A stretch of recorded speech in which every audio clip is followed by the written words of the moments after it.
Bonjour bien-aimés, je suis le pasteur Julien Ngomou et certains de mes enfants aiment bien m'appeler Maman Chouchou.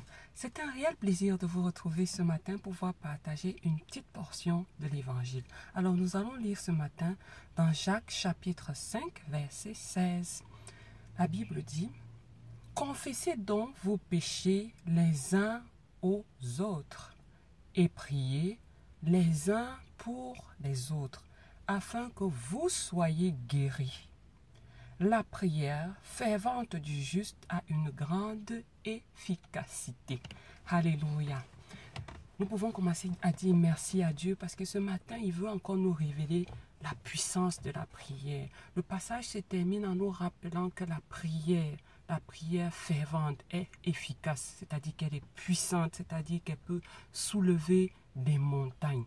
Bien-aimés, nous aimons tous l'idée de la puissance. Nous aimons tous l'idée de ces prières qui changent les choses. Et si nous voyons dans le paysage spirituel des Camerounais aujourd'hui, nous allons constater que les gens se déplacent d'église en église recherchant les prières des pasteurs, des prophéties, des prophètes pour pouvoir bénéficier de la puissance qui se cacherait derrière leurs paroles.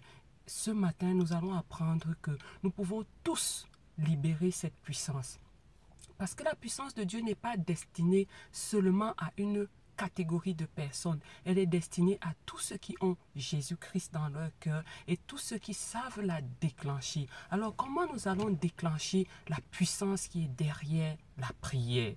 La puissance qui est derrière la prière peut être déclenchée par une personne qui est comment? Une personne qui est juste. Et pour parler de justice ce matin, nous allons d'abord nous souvenir que notre justice a été acquise à la croix par Jésus.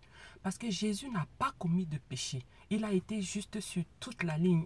Il a été tenté, il n'a pas péché. Donc lorsque nous parlons de justice, nous voulons tout simplement mettre en exergue le fait que nous devons nous revêtir de la justice de Jésus. Nous devons accepter l'œuvre de Jésus-Christ à la croix et marcher maintenant dans la sanctification. Parce que Jésus nous donne sa justice, mais cela ne veut pas dire que nous devons continuer à marcher dans un état de péché permanent. Nous devons marcher dans ce que la Bible appelle la sanctification pour pouvoir rester dans cette justice que Christ nous a donnée. Et lorsque nous marchons dans la sanctification maintenant, s'il arrive qu'involontairement nous retrouvions dans quelque péché que ce soit, la Bible nous invite donc à faire ce qui est dit au début de ce passage biblique de Jacques, c'est-à-dire confesser les péchés les uns aux autres, bien-aimés. C'est quelque chose que les gens n'apprécient pas beaucoup. Très souvent dans les églises, les gens essayent d'éviter la confession des péchés, d'échapper à la confession des péchés. Et pourtant, la confession des péchés est la base qui va nous permettre de nous approcher de Jésus. Parce que lorsque nous confessons nos péchés d'un cœur sincère, c'est une manière de dire à Dieu, Seigneur, j'ai fait et je reconnais que j'ai mal fait. Mais je ne veux pas continuer sur ce chemin. Je veux abandonner cette manière d'agir. Je veux changer.